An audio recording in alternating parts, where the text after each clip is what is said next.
It's been a little while. Let's rewatch the first movie of Digimon Adventure Tri. In the beginning, when the universe was born, there was only Demiurge, the soulless creator. The world it created was merely a shadow of the real world. Exactly what you expect at the beginning of a Digimon movie. This isn't specifically Digimon lore, this is ancient Greek, this is Plato. For a quick overview of what Demiurge has meant, at least in terms of what this movie seems to be using it for, is the Demiurge is the thing that took all the materials of the universe and crafted it into the physical world. What the opening of this movie is suggesting is those materials are not just what is in the universe, they are ideas, and what those ideas were crafted into weren't our physical world, but the digital world. Essentially, we're starting out on this idea that the digital world is the physical manifestation of ideas. And now we're essentially juxtaposing a world coming into consciousness with Tai getting woken up by his alarm and himself coming into consciousness, setting up this idea of a person as a world of ideas. Oh look, it's Davis's only appearance. Alright, how do we show the complicated relationship between three characters in just a moment? Have one asking the other out on a date and have the other one pop up in the background. It's all about the three of them together. This is a throuple through and through. And starting to establish Tai's arc here and his trouble with actually making these monumental life decisions. He's not even able to do his school report on what his life goals are. He can't make these big decisions. And Matt's new band is called Knife of Day, which is a name for sure.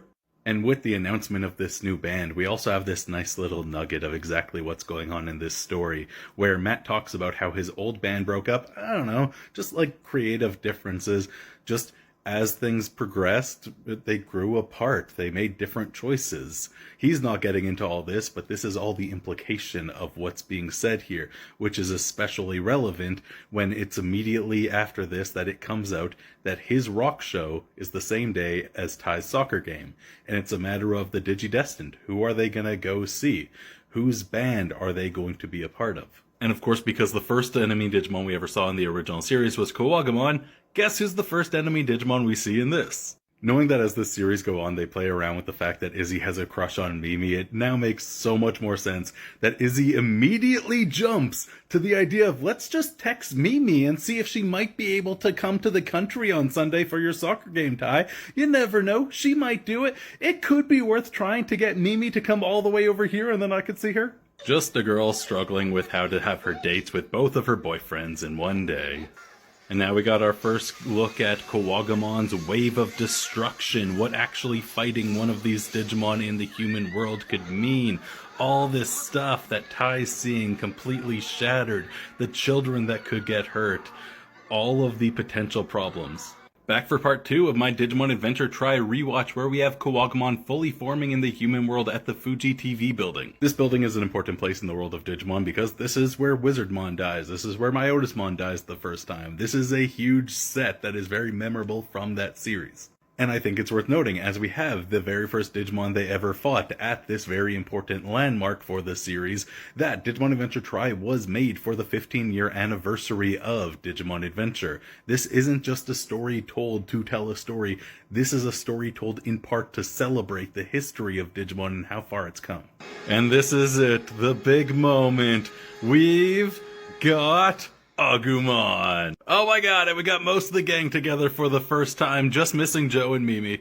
You know, we don't see Angemon and Gatomon fighting together nearly enough. We always see Gatomon Digivolve, so this is nice. Take a quick moment for some adorableness. And now let's take a second to talk about Nishijima, because he is posing as Tai's teacher, but is actually a secret agent somehow involved with the digital world, and as we come to find as the rest of the movies go on, he is a former Digidestined himself. With this series that's all about the Digidestined moving closer to adulthood and needing to make these more adult decisions with more adult consequences, it seems very relevant to have a former Digidestined who is now an adult in a teacher position, in a mentor position, helping Tai move closer and closer to, again, adulthood.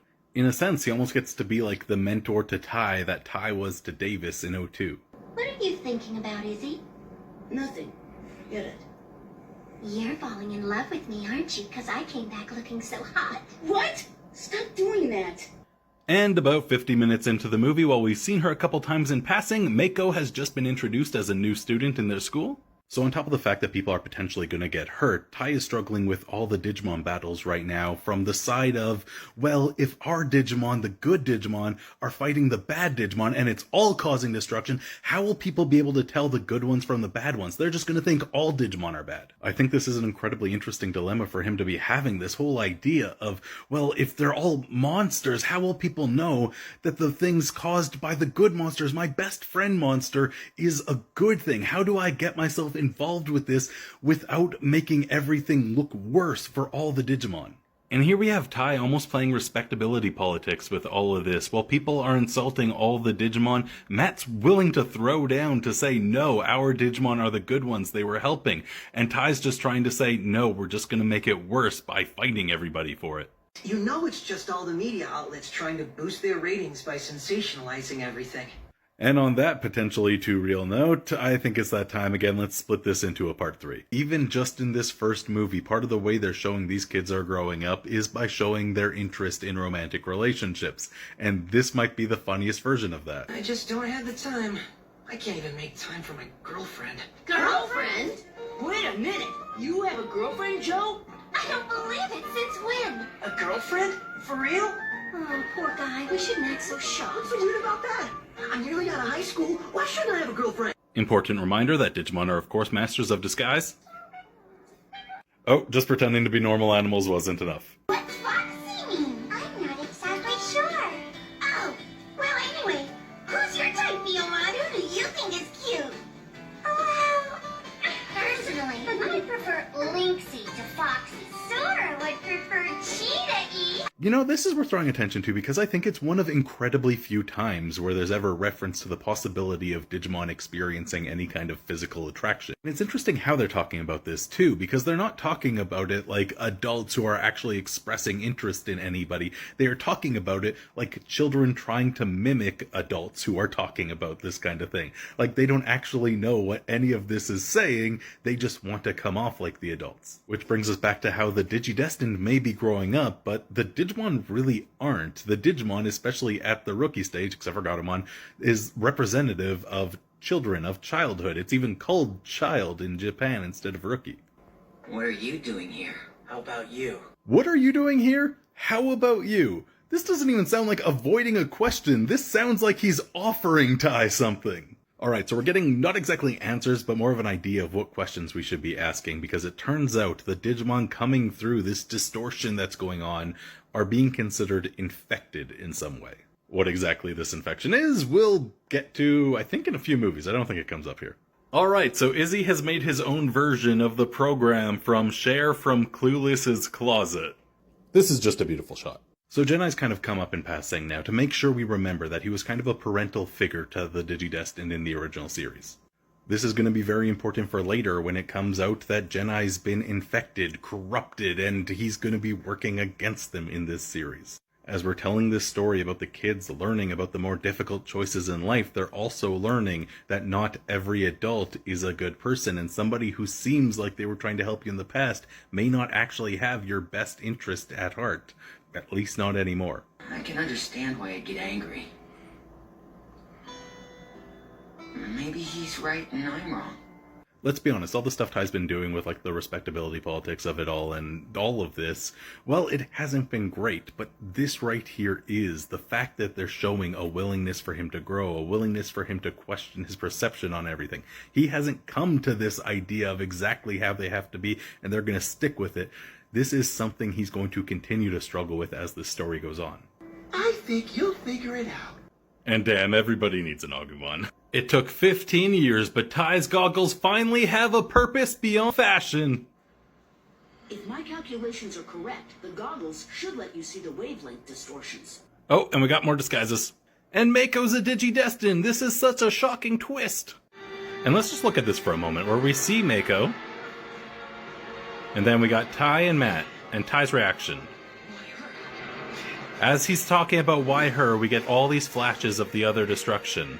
This is an early moment establishing a connection between Mako and all this destruction in Ty's mind, which goes with the fact that this entire story is ultimately going to be one of having to, unfortunately, have Mako be kind of a casualty of a big choice they're going to be making. And looking at this fight between Omnimon and Alphamon, it's worth noting that, again, this is the 15th anniversary story. It's not just any old continuation. So they're doing this for fanfare. They're doing this because of the number of people who wanted Alphamon and Omnimon to fight at some point.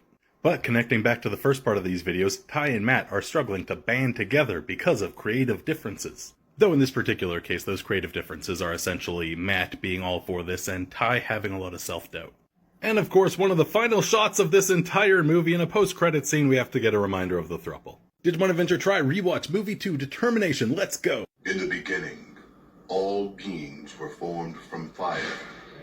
The ones that create and those that destroy.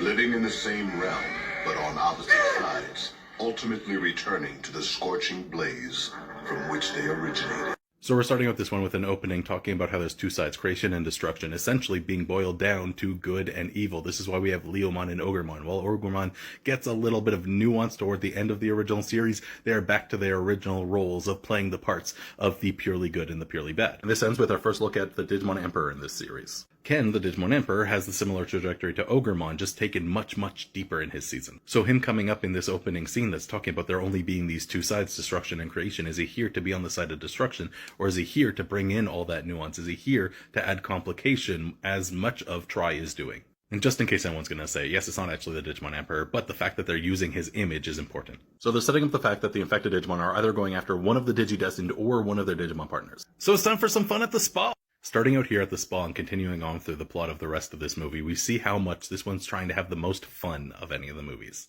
This is the one that has the least it needs to do to get the story of all of Tri out of the way. We have everybody introduced in the first movie, and the plot gets bigger and bigger and bigger as the rest of the movies go. This is the one that just lets all the Digidestined relax a little bit, even though some stuff is going to go down anyway. A quick moment of adorableness as they confirm Mekumon is a champion like Gatomon, not a rookie like the rest of them. And we had TK confessing to Mako that this trip was really all for Ty and Matt, because they've been fighting lately, and I guess just getting naked around each other helps. Just a little peek. And it's mutual. And as a bit of a reversal of tropes, we had to have the ladies break into the guys' side of the spa. Don't worry. With all this steam, I can't see anything.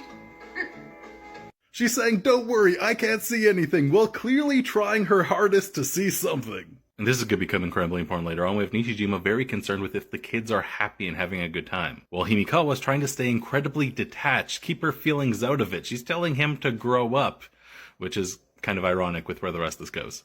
They're just like an old married couple. Hey, that's not funny. Now, it's not all fun and games, because we do have an entire plotline here of Joe being so distraught and stressed over everything with school that he has no time to pay any attention at all to Gomamon. And another thing, stepping outside the fun of all this, we have guns designed specifically for shooting Digimon.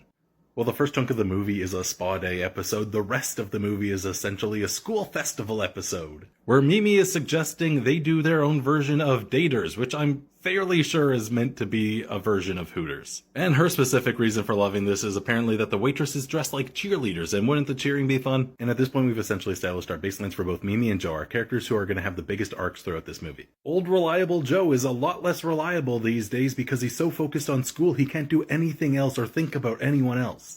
And this is continuing on the trend of adding these complications. It's not black and white. While he's being unreliable to his friends and to these other things he has to do, he's trying to be incredibly reliable to his family, to his studies. And then there's Mimi and her sincerity and always wanting to speak her mind and say exactly what she wants. But in this movie, she's facing the idea of what if what she wants isn't necessarily the best thing for everybody? Should she sometimes be quiet?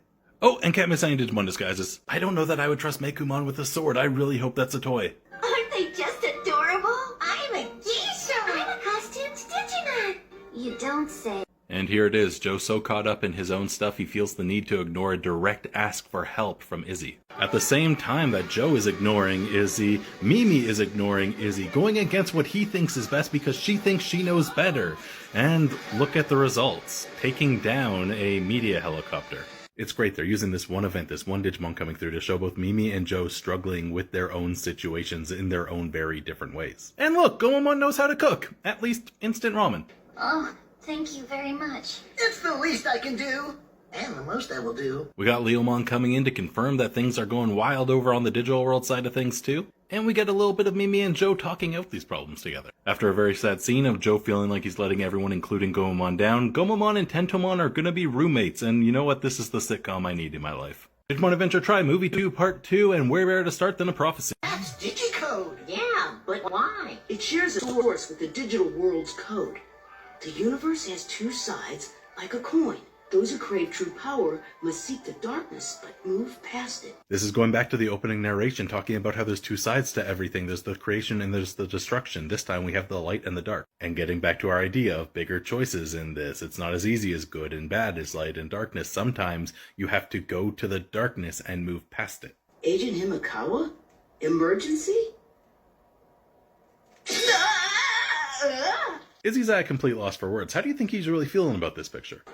Oh! Hey, look! Izzy is coming! There is no chance that that wasn't phrased intentionally. And of course, one of my favorite parts of this movie, babysitter Leomon being guilted into taking all the Digikids to the festival. Leomon, you take us! What, me? Actually, that's exactly what it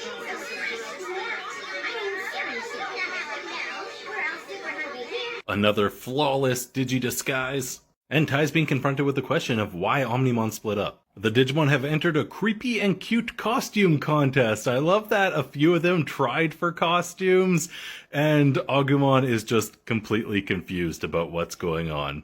And the winner is Mekumon! I love Matt being outraged that Gabumon didn't win.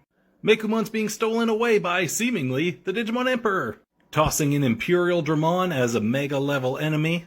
Not a super fair fight right now. Joe's getting a stern talking to from Kari to get his ass back in gear, and Joe learning the lesson that who he needs to be the most reliable to is his partner, with the metaphors of Digimon, his partner being like his own internal self and potential, is enough to give us Vikemon's first appearance. And Mimi learning the lesson that while sometimes she doesn't have the best idea for everything, sometimes pushing for her ideas can be the best thing. Well, we get our first appearance of Rosemon. Oh no, Mako's Digivices turn black.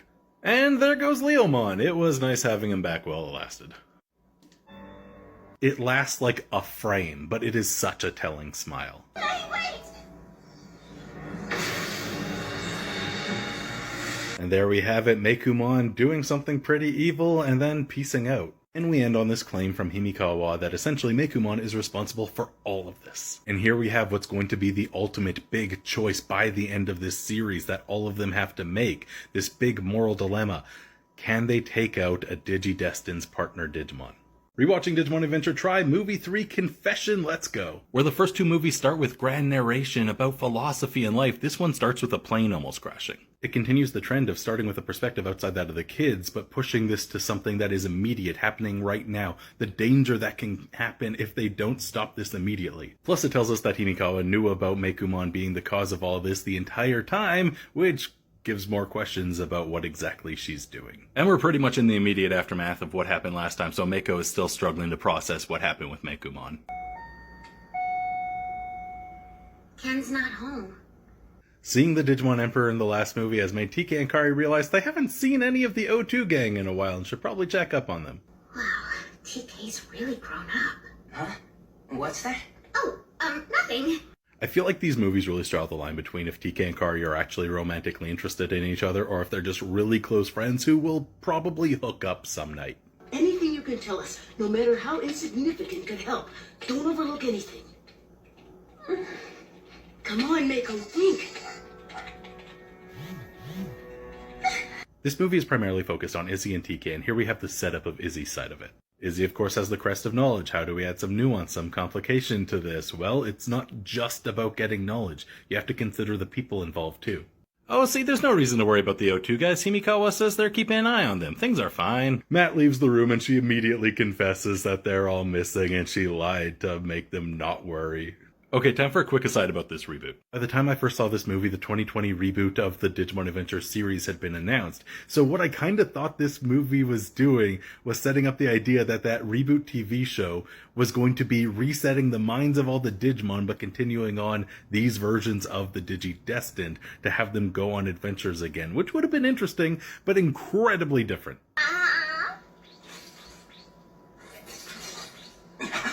Hey, stop the tickle! And now for TK's side of things, what might be the most crushing part of the entire Tri series. TK sees that Patamon is infected, and what does this Digidestined known for hope do? Well, he hides it from everyone, hoping that a solution will be found before it ever becomes an actual problem. No, this can't happen.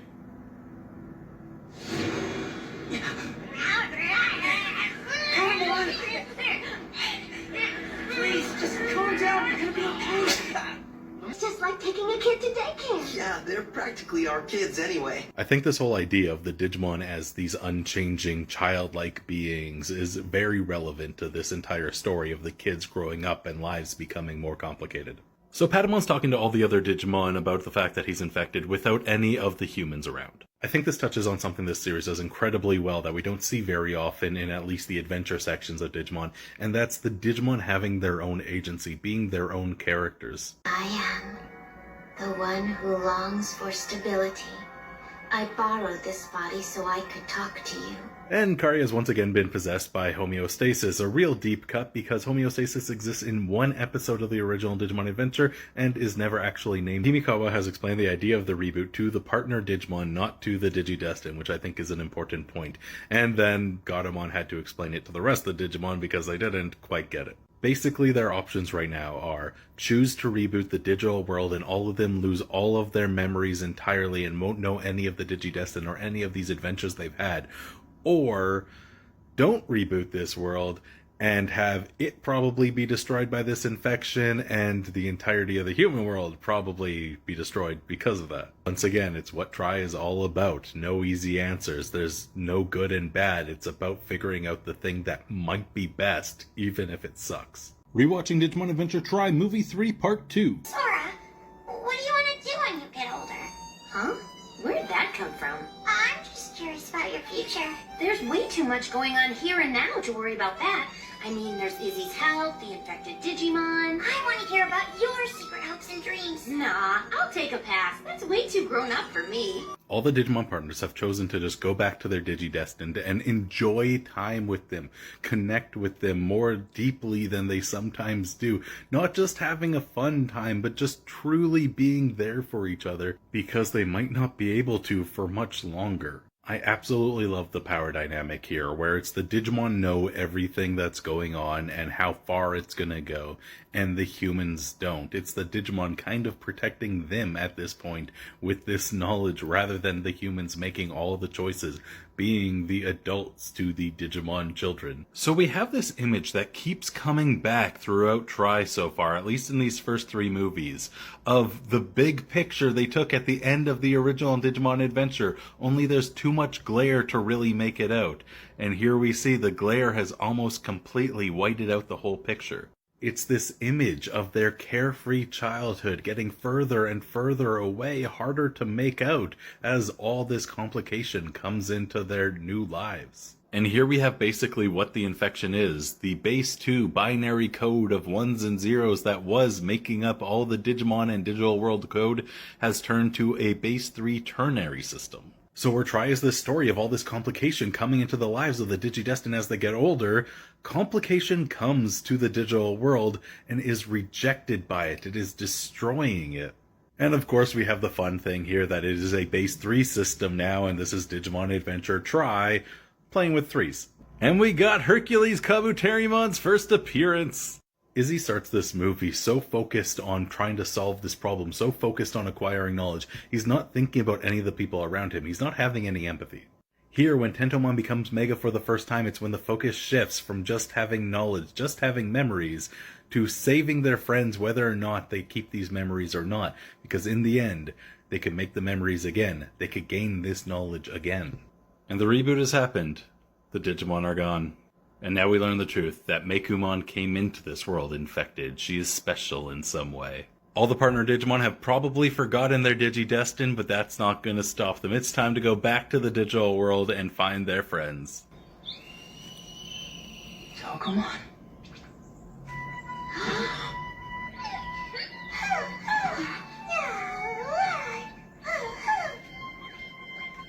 Koromon?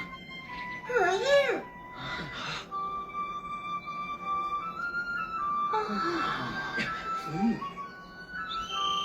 Everyone's back together, yay! Now, I've talked about this whistle moment as kind of a mixing of symbols in the past because of the fact that this whistle is so deeply connected to both Tai and Kari. Kari having held on to the whistle through all of the original series, and Tai blowing into the whistle to wake up Greymon in the original movie. But here, giving it to Tokomon instead of either Tai or Kari's Digimon always felt a little weird, but honestly, I feel like I was a little too harsh on it, because I don't think it is that weird. Ultimately, it's what makes the most sense for this story. We're still getting that symbolic image of calling out to friends using the whistle that is working well, and in the end, TK is more the focus of this movie. That's why it's going to Tokomon, not because of the fact that they're forgetting who this symbol belongs to, but because he is a more prominent character in this story. What a touching reunion.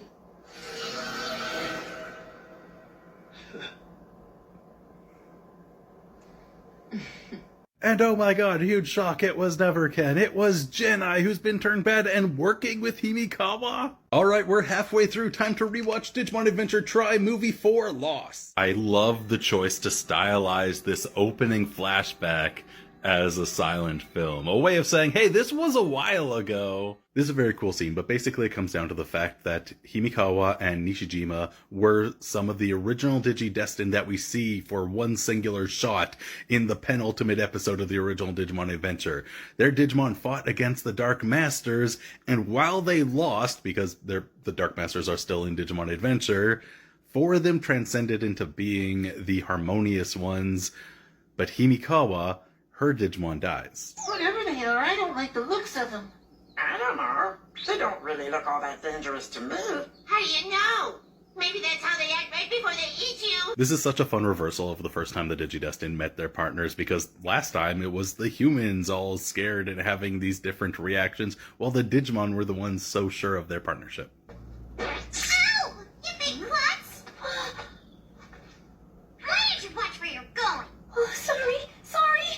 Oh, are you okay? What do you think you're doing? Put me down! Ah! I'm getting dizzy now! This one is primarily Sora's movie, and right here we're getting into the key thing that they're getting into with complicating love. It's all well and good when you are in a mutually loving relationship, but what about when the person you love doesn't love you? So we start the movie learning about a key aspect of Himikawa and how she lost her Digimon. Now we're seeing Mekumon here dealing with the fact that her Digidestin didn't come to the digital world for her. Their goals right now are to find Mekumon and reunite her and Mako, and with the worry in the back of their head that Mekumon still being a champion may mean that the reboot didn't affect her, which may mean she's still infected, which would mean everything they just did in having their Digimon forget everything about them may have been for nothing. Which, for Sora, basically means she may have lost her best friend's friendship for nothing. Everyone's back to Rookie since they ate so much. I love their confused looks, especially Badmon up here, and we really don't see Salamon enough.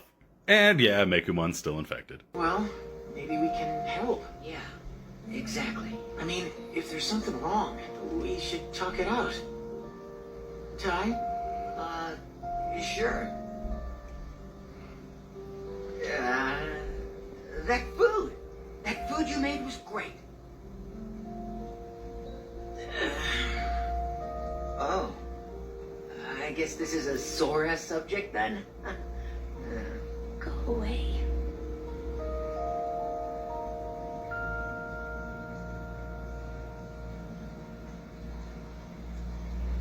Okay, let's try this again. And no bad jokes this time.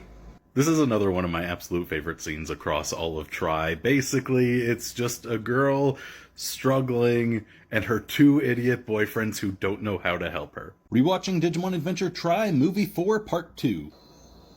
Now what?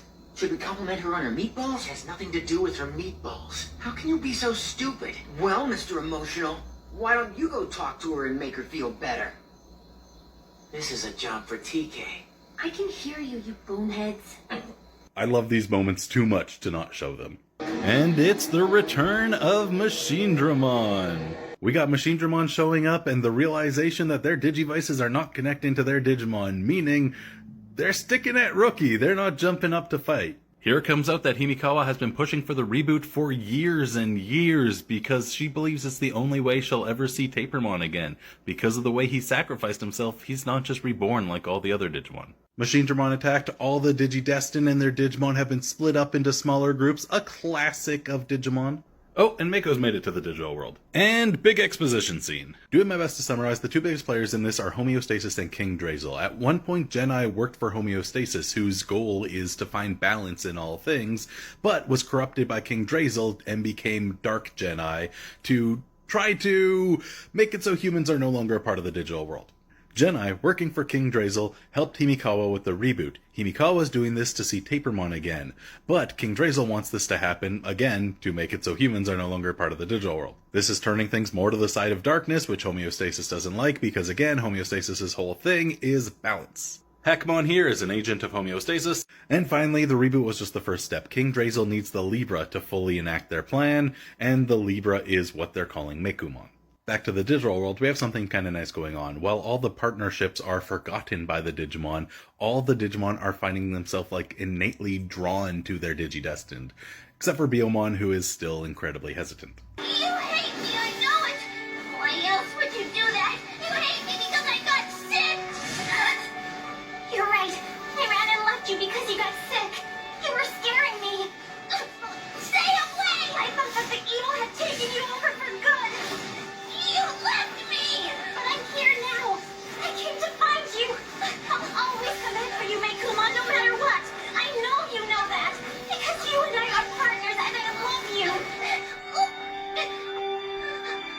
You love me?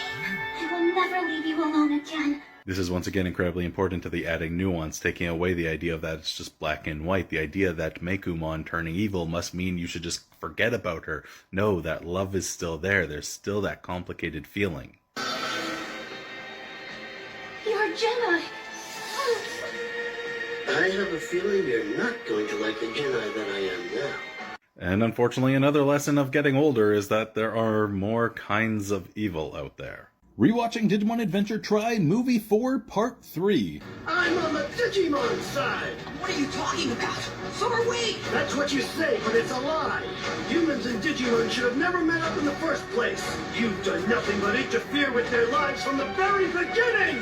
You've done nothing but interfere with their lives since the beginning. I think this is a very interesting point because he's not wrong. That's very explicitly the relationship between the Digidestined and their Digimon and how they treat the digital world. The Digidestined are always brought in to interfere. That is their purpose. Of course, where the fault in this logic comes in is that that's necessarily a bad thing. That King Drazel's idea that if they just close the border, it'll be automatically better. Hey, athlete!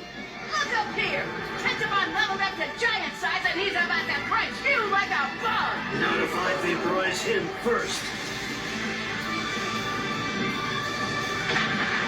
Making a holographic giant Tentomon, beautiful plan. Tapermon, I finally found you. Aren't you glad to see me too? We're together again. I missed you so much. Are you a human? I am, and I'm your partner. We're a team. No, we're not. I don't know you and I don't want to. So here we go. Himikawa has gotten what she's been after this entire series, but Tapermon is having the same reaction to her that Biyomon was having to Sora. But here's the thing. Biyomon's been coming around on Sora, in part because Sora's been trying to, rekindle their relationship, but in part because Sora's been willing to give her space to take some time alone, not just force herself on her, versus Himikawa's method. And now that I found you, I'll never lose you again. Some different strategies being employed here. We were all destined to be together. Gabumon! Agumon! Tai, I want to be more powerful. Me too, man. Okay, here we go. The Digivices are back to connecting. It's time to Digivolve. One beautiful thing with this particular moment is it's kind of being done as a reversal of how the visuals in the Omnimon moment from our war game played out. And the other great thing here is what made them reconnect. It was all the Digimon and their Digidestined both being as in on this partnership as each other. Not a one-sided thing, but all of them agreeing to help each other after we've been seeing the Digimon fighting for their human partners just as much as the human partners have been fighting for them. This is a very mutual relationship. You have to save yourself, Sora! There's only one thing left to try. What? Are you with me? It could work, but I need you to help. And do what? Level up. Can you take my hand? Okay. And like I said, once again, we're being presented with Sora acting in the opposite way of Himikawa. She is reaching out and waiting for Biyomon to reach back. It is about connecting in this mutual way, fighting together until there's this mutual respect. And once that happens, is what creates Phoenixmon for the first time. How can I level up? Sure you want to? Who wouldn't want that power? Let's all just appreciate Padamon's lust for power. And this leads to us getting Seraphimon for the first time in Tri. It's easy to see that he's not given anywhere near the same level of fanfare and the big moment of the rest of the Digimon reaching Mega for the first time in here. But I think it's entirely coming down to the fact that he became Mega in one of the movies before, so they didn't see the need to really push his moment here. And we end on the note of Dark Genai torturing Mako nearly to death in order to get Mekumon to Dark Digivolve. This movie basically said, we're going to toss in like all the lore and exposition needed for this entire series, but to make it more digestible, it's going to be in the same movie that we just toss in so much for the Matt, Tai, Sora thruple shippers. Rewatching Digimon Adventure Tri Movie 5 Coexistence. The other ones have big openings exploring philosophical ideas and stuff, but this one, no, we're just jumping in right where we left off last time. Let's go. Two quick things. We got a flashback to fall 1999 where Mako already has Mekumon, which means she got her Digimon around the same time as the original Digidestined. And it looks like Mekumon killed a bird. And Mekumon was Dark Digivolving all the way back then too, with the only thing that calms her down being Mako. Mekumon just being in the digital world in this dark form is messing with the entire digital world and opening up portals all over the place. Himikawa's doing great. She's wandering around the digital world all by herself, holding a gun, whispering about how she's gonna get Tapermon back again. And somehow even more wild than that, Digimon are texting random girls threats. And the explanation, why is Mekumon like this? Because inside of her is a bit of Apocalymon's data. And as long as she had a partner, Mako, she was able to find a balance within herself. But if she's thrown too far in the dark direction, she won't ever be able to remember Mako again. So by the end of the series, there is a little bit of a Tai-Mako romance, but it is a little weird that it doesn't start until this movie. It hates us. We don't belong here. The digital world, it hates us. The digital world's always been a dangerous place, but before it was because there are dangerous Digimon lurking all over the place that could attack at any time. Now it's the world itself that's fighting against them. Knowing where this all goes, this is kind of heartbreaking. All the Digidestined are saying the usual stuff to Mako. Because we're Digidestined, we are friends forever. Because you have this partnership with Mekumon, they are going to become good again. You are going to be reunited. Your partnership can't be beat. All of this positivity that most of the time in any of the Digimon stuff always turns out to be true. But this is Tri. They're older. It's not that simple. You keep forgetting that we weren't just chosen. We were Digidestined. Alright, we're establishing there's three sides, each with their own specific goals that they have in mind for Mekumon for the rest of this series. Homeostasis has decided it is too late for Mekumon, they are pushing things too much to the dark side, they must be taken out. King Drazel wants to continue pushing Mekumon towards this dark side to destroy the connection between the digital and human worlds. And the Digidestined want to save Mekumon, bringing them back to normal. And the digital world has ejected them, sending them back to the human world. My officers report that each of you was seen to have a Digimon accompanying you. We were just hanging out with our friends, sir. Friends are humans. I'll be friends with whoever I want.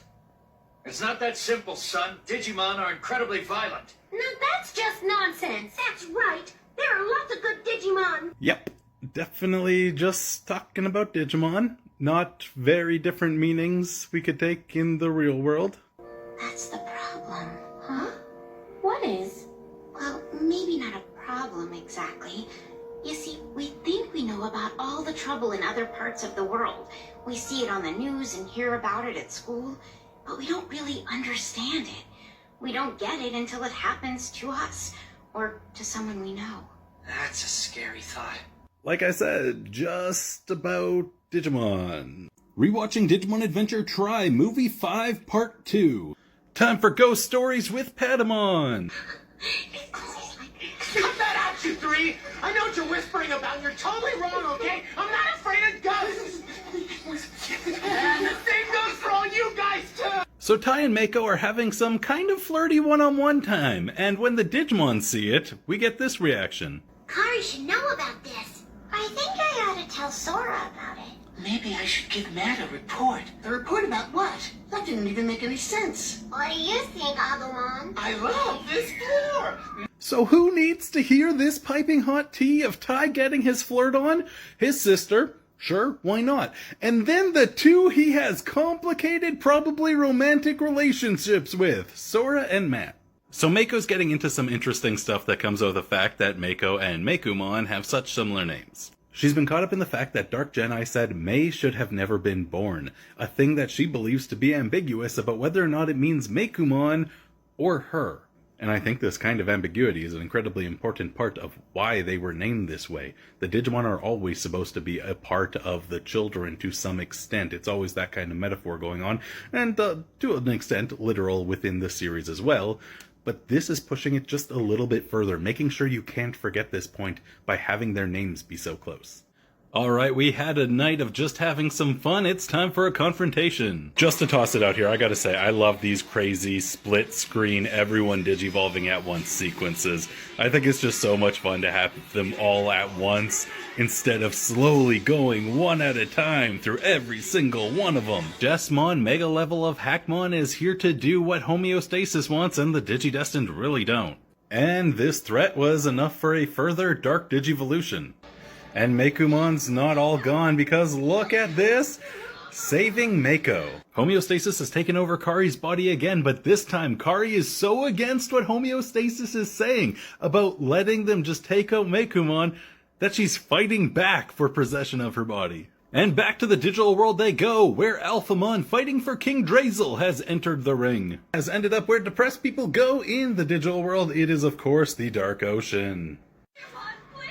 So I legitimately don't remember if she appears in the next movie or not, but if she doesn't, this is a pretty obvious metaphor for her using that gun in a particular way.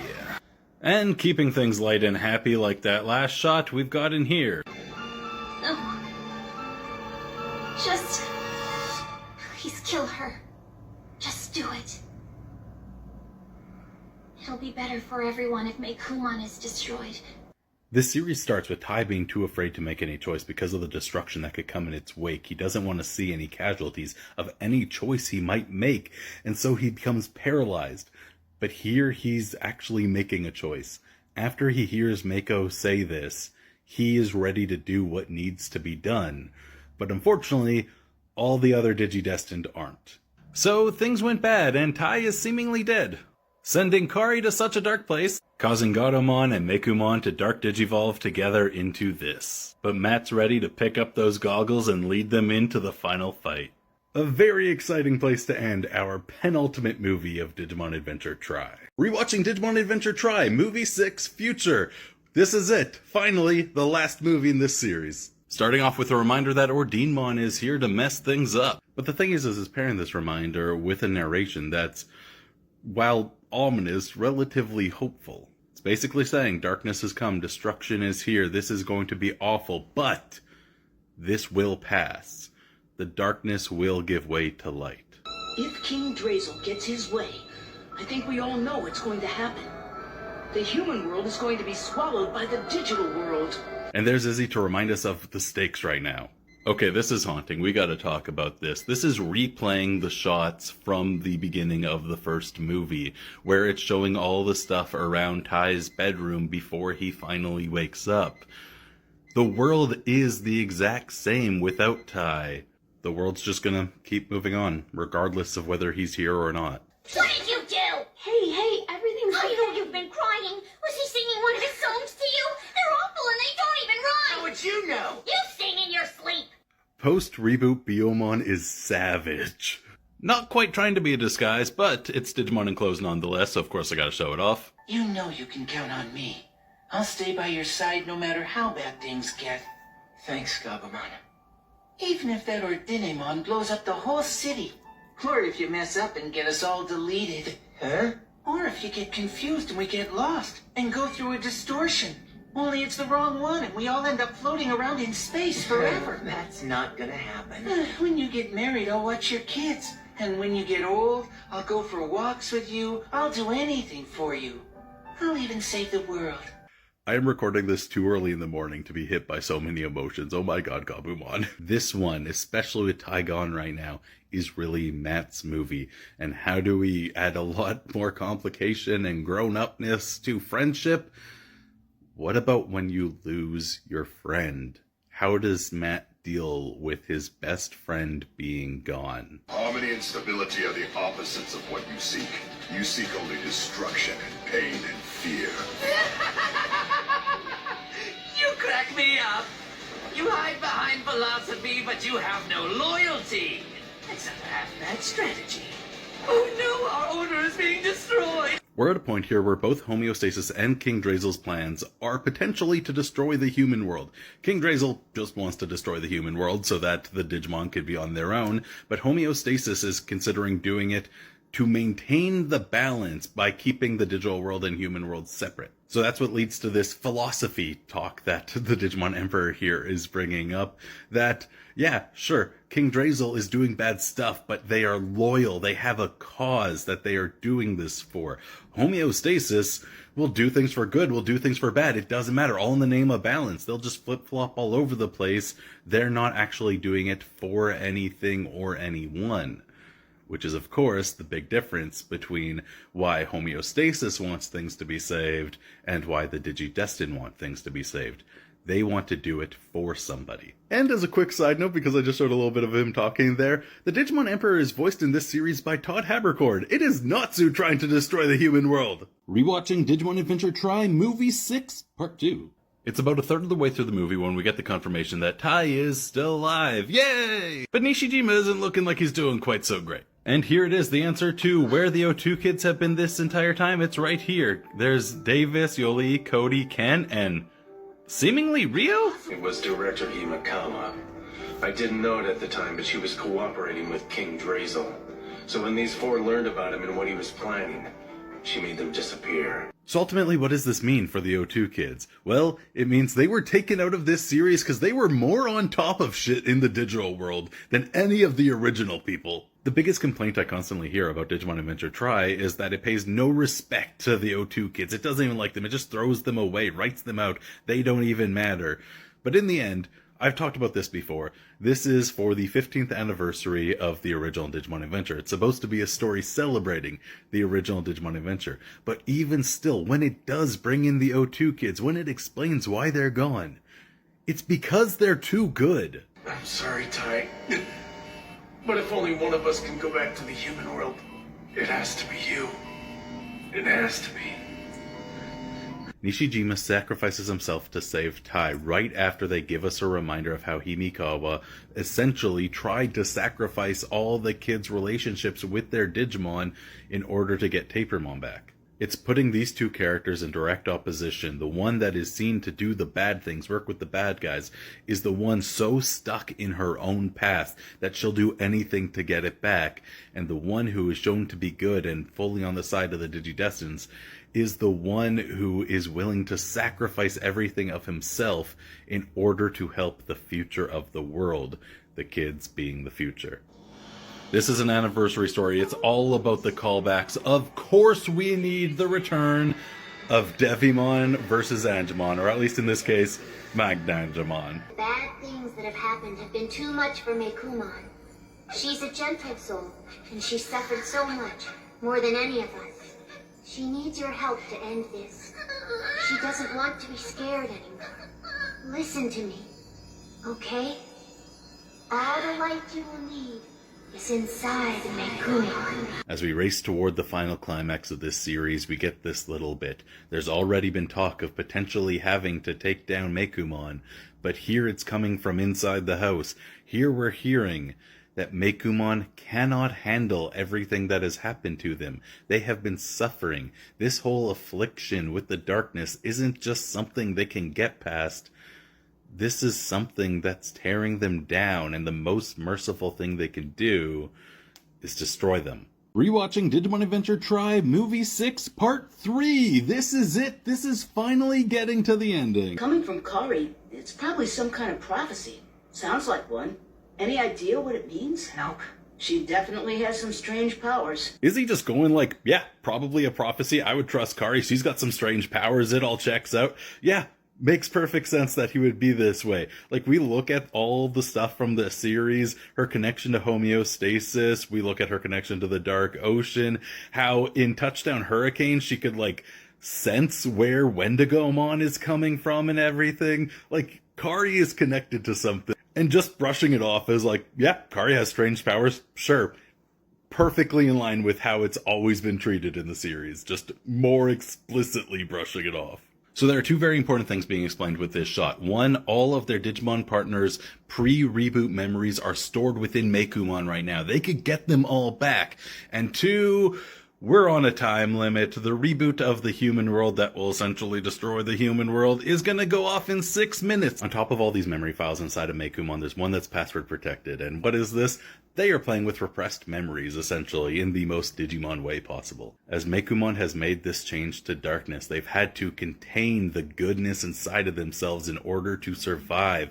All that innocence had to be put away, locked somewhere else. What is all this? Is that time? I remember it all now. Time, my partner. All the Digimon getting their memory back gave them this extra push to send them to Mega level in order to fight back against Ordinmon. A moment that is really nice, but kinda loses its edge a little bit by the fact that they've been becoming Mega the entire time post-reboot. It's not as big a moment as it could have been. When all the Digimon's memories are restored, Ordinmon kinda splits in two, a light half and a dark half in a very literal sense. And here we have the two coming together, making this infinity symbol. And the one who's supposed to be fighting for team balance on the side that nothing matters aside from balance has chosen a side. He is here for the Digidestined. Jesmon successfully removed Gatomon from Ordinmon, but it didn't de-digivolve them both. Ordinmon is still there. But now, it's just the dark version. The light has been completely removed. And with all the light removed, King Drazel's just shoving some darkness in there to continue to use Ordinmon as just a tool for his own purposes. Now, so close to the end when everyone's in danger, Tai makes his appearance. Here he comes saving the day. Tai, if you destroy Mekumon, I'll never forgive you. But you're still my brother. And if you think this is the only way, then I'll battle alongside you. So here we are, the final choice of Tri. There's not a good answer to anything. There's not saving Mekumon at this point. The only thing they can do is put Mekumon out of their misery. And it's not something that everyone's going to agree with, but in the end, someone had to make the shitty call, and all of them have to stand together on this shitty call. And it's this agreement, along with Mako's love for her Digimon, her desire for Mekumon to not have to suffer anymore, that gives the power to change Omnimon into Omnimon Merciful Mode. As this is happening, we look at their faces and it says so much. This isn't a victory, they aren't winning. They are doing the best they can with something awful, and they are living with it. Dun dun.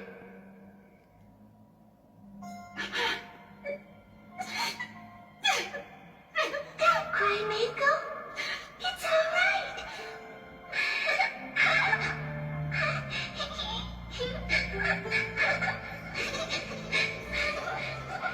After all the sadness and heartbreak, we have one last chance for some digi-disguises. And we're drawing direct parallels between Himikawa losing Tapermon and how she became obsessive and distant and separated herself from everybody else in only wanting to get back what she had in the past. And now Mako losing Mekumon, but being able to accept the friendship from the rest of the Digidestined, still be a part of their life, even though she's moved away. She is willing to still move on. She had that past, but it's okay. She can still be a part of this whole world with everybody else. And with this, they're also creating the parallels between Tai and Nishijima, just Tai is being more successful in staying a part of Mako's life.